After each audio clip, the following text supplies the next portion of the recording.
आपको क्या लगता है पिछले महीने दूसरी सबसे ज्यादा कार बेचने वाली कंपनी कौन सी बनी? अगर आप हुंडई सोच रहे हैं तो आपका अंदाजा बिल्कुल गलत है। नमस्ते दोस्तों, आज हम बात करने वाले हैं सितंबर 2025 के कार बिक्री के उन रिकॉर्ड्स की जिसने गाड़ियों की पूरी दुनिया में हलचल मचा दी है। नवरात्रि के त्योहार, जीएसटी में कटौती और कंपनियों के भारी डिस्काउंट ने मिलकर बिक्री के ऐसे रिकॉर्ड बनाए हैं जो सालों तक याद रखे जाएंगे। लेकिन सबसे बड़ा बदलाव आया है टॉप की लड़ाई में, जहां टाटा ने सबको हैरान करते हुए दूसरी पोजीशन हासिल कर ली है और महिंद्रा ने तो हुंडई को पीछे छोड़कर तीसरी पोजीशन अपने नाम कर ली है। बेचारी हुंडई सीधे दूसरे से चौथे नंबर पर आ गई है। इस रिपोर्ट में इतने बड़े बड़े सरप्राइज हैं कि आप देखकर दंग रह जाएंगे। तो आराम से बैठ जाइए क्योंकि आज सबके होश उड़ने वाले हैं। चलिए गिनती शुरू करते हैं सबसे नीचे से, यानी 14वें नंबर से। इस जगह पर है जीप, एक ऐसी कंपनी जो अपनी ताकतवर एसयूवी के लिए जानी जाती है। जीप ने सितंबर के महीने में कुल 300 गाड़ियां बेची हैं।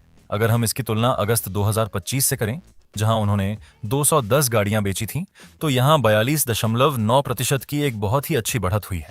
देखिए, जीप की गाड़ियां हर कोई नहीं खरीदता, ये कुछ खास लोगों को ही पसंद है। इसलिए 300 का नंबर भी उनके लिए काफी अच्छा है, खासकर त्योहारों के समय में। कंपास और मेरिडियन जैसी गाड़ियों की मांग बढ़ना यह दिखाता है कि लोग अब महंगी और अच्छी गाड़ियों पर भी पैसा खर्च करने से डर नहीं रहे हैं। अब आते हैं 13वें नंबर पर, और यहाँ है सिट्रोएन। इस फ्रांसीसी कंपनी ने तो पिछले महीने सच में कमाल ही कर दिया है। सिट्रोएन ने सितंबर में कुल 734 गाड़ियां बेची, जबकि अगस्त में यह नंबर सिर्फ 403 गाड़ियों का था, यानी कि एक महीने में 82.01% का जोरदार उछाल। ये इस पूरी लिस्ट की सबसे बड़ी मासिक बढ़त में से एक है। इसका सीधा सा मतलब है कि सिट्रोएन C3 और C3 एयर क्रॉस जैसी गाड़ियों को लोग पसंद कर रहे हैं। कंपनी ने त्योहारों के मौसम में जो छूट दी, उसका सीधा असर उनकी बिक्री पर दिखा है। यह दिखाता है कि अगर कार अच्छी हो और कीमत सही हो तो भारत के ग्राहक कंपनियों को भी मौका देने के लिए तैयार हैं। 12वें नंबर पर है निशान। एक समय था जब निशान भारतीय बाजार में बहुत अच्छा नहीं कर रही थी, लेकिन एक कार ने इनकी किस्मत बदल दी, और वो है निशान मैग्नाइट। सितंबर 2025 में निशान ने कुल 1652 गाड़ियां बेची। अगस्त में उन्होंने 1384 गाड़ियां बेची थीं, जिसके मुकाबले यह 19.4% की एक अच्छी बढ़त है। निशान की सारी बिक्री मैग्नाइट की वजह से हो रही है। यह कार कम दाम में बहुत कुछ देती है और इसी वजह से लोग इसे खरीद रहे हैं। निशान को अब यह सोचना होगा कि वो मैग्नाइट की इस कामयाबी को आगे कैसे बढ़ाते हैं, और क्या वह भारतीय बाजार के लिए कोई नई कार लाने की सोच रहे हैं या नहीं। अब 11वीं जगह की बात करते हैं, जहां आती है फॉक्सवैगन। ये जर्मन कंपनी अपने शानदार बनावट और मजबूती के लिए जानी जाती है। सितंबर में फॉक्सवैगन ने 2780 गाड़ियों की बिक्री की है। अगस्त में यह नंबर 2719 था, यानी कि बहुत कम, लगभग 2.2% की बढ़त। टाइगून और विर्तुस जैसी गाड़ियों के दाम पर फॉक्सवैगन बाजार में टिकी हुई है। इनकी बिक्री स्थिर है, न बहुत ज्यादा घट रही है, न बहुत ज्यादा बढ़ रही है। इन्हें अपनी बिक्री को रफ्तार देने के लिए कुछ नया करना होगा, शायद कोई नया मॉडल या अब भी वाले मॉडलों में कुछ बड़े बदलाव, क्योंकि भारतीय बाजार में टक्कर इतनी जोरदार है कि सिर्फ नाम के सहारे टिके रहना आसान नहीं है। 10वें नंबर पर है रेनो। निसान की तरह रेनो भी एक फ्रांसीसी कंपनी है और इसने भी सितंबर में बहुत ही शानदार काम किया है। रेनो ने कुल 4265 गाड़ियां बेची, जबकि अगस्त में उन्होंने सिर्फ 3015 गाड़ियां बेची थीं। यह सीधे सीधे 41.5% की एक बहुत बड़ी चालाकी है। रेनो की कामयाबी के पीछे क्विड, काइगर और ट्राइवर जैसी गाड़ियों का हाथ है, जो कम पैसे में लोगों को अच्छे फीचर और जगह देती हैं। खासकर गांव और छोटे शहरों के बाजारों में रेनो की पकड़ मजबूत है, और त्योहारों की छूट ने उनकी बिक्री को और भी बढ़ा दिया है। रेनो ने दिखा दिया है कि कम बजट के बाजार में भी बहुत मौके हैं। अब आते हैं 9वीं जगह पर, और यहाँ है होंडा। होंडा ने भी पिछले महीने एक लंबी छलांग लगाई है। इस शानदार काम का सारा क्रेडिट होंडा की नई एसयूवी एलिवेट को जाता है। एलिवेट के आने से होंडा के शोरूम में फिर से लोग आने लगे हैं। होंडा सिटी और अमेज तो अपनी जगह हैं ही, लेकिन एक दमदार एसयूवी की कमी उन्हें महसूस हो रही थी, जिसे एलिवेट ने पूरा कर दिया है। लोगों का एलिवेट के लिए प्यार देखकर लगता है कि आने वाले महीनों में होंडा की बिक्री और भी बढ़ेगी। 8वें नंबर पर है स्कोडा।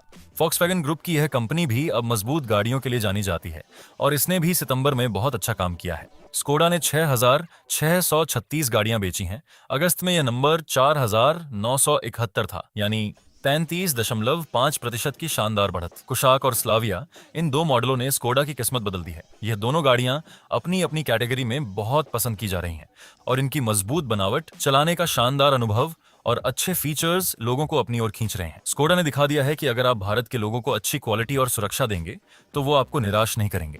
7वीं जगह पर है एमजी, यानी मॉरिस गैरेज। इस ब्रिटिश ब्रांड ने भारतीय बाजार में अपनी एक अलग पहचान बना ली है। एमजी ने सितंबर में 6728 गाड़ियां बेची हैं, जो अगस्त के 6578 के नंबर से थोड़ी सी ज्यादा, यानी 2.3% की बढ़त है। एमजी की बिक्री भी काफी स्थिर है।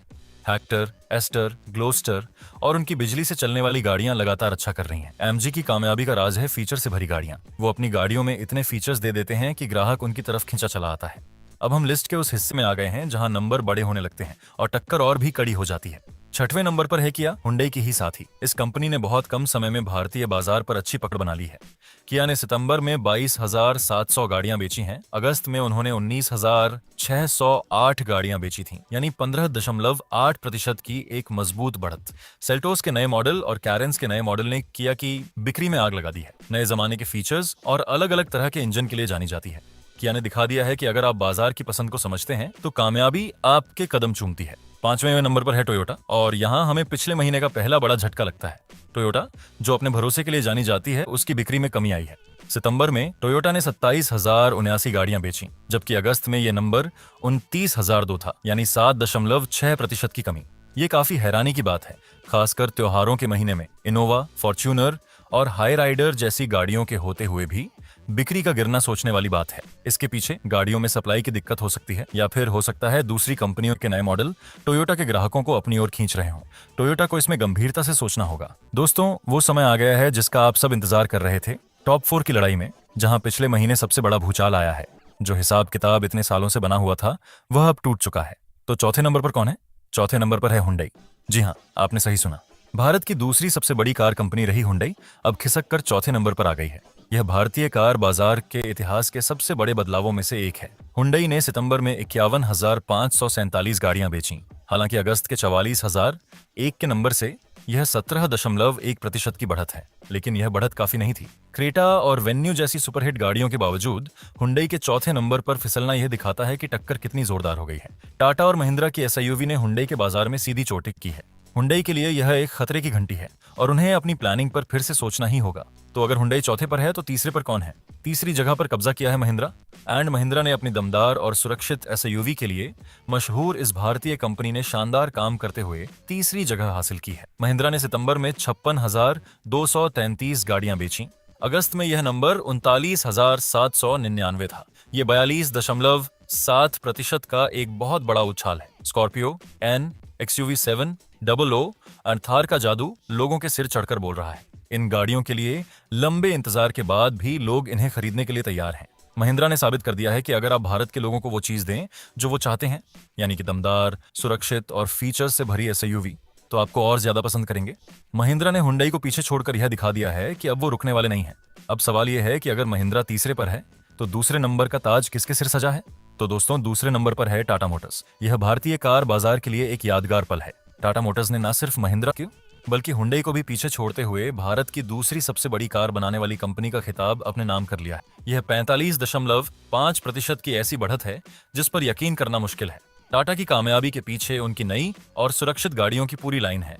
पंच, नेक्सोन, हैरियर, सफारी, इन सभी गाड़ियों ने अपनी अपनी कैटेगरी में धूम मचा रखी है। खासकर नेक्सोन और पंच की बिक्री आसमान छू रही है। इसके अलावा बिजली वाली गाड़ियों के बाजार पर तो टाटा का पूरी तरह से कब्जा है। टाटा ने डिजाइन, सुरक्षा और टेक्नोलॉजी पर जो ध्यान दिया है, उसका फल उन्हें अब मिल रहा है। यह हर भारतीय के लिए गर्व की बात है कि दो भारतीय कंपनियां अब दूसरी और तीसरी जगह पर हैं। और अब पहली जगह की बात करें, यहाँ कोई हैरानी की बात नहीं है। पहले नंबर पर हमेशा की तरह खड़ी है मारुति सुजुकी, भारतीय कार बाजार का बादशाह।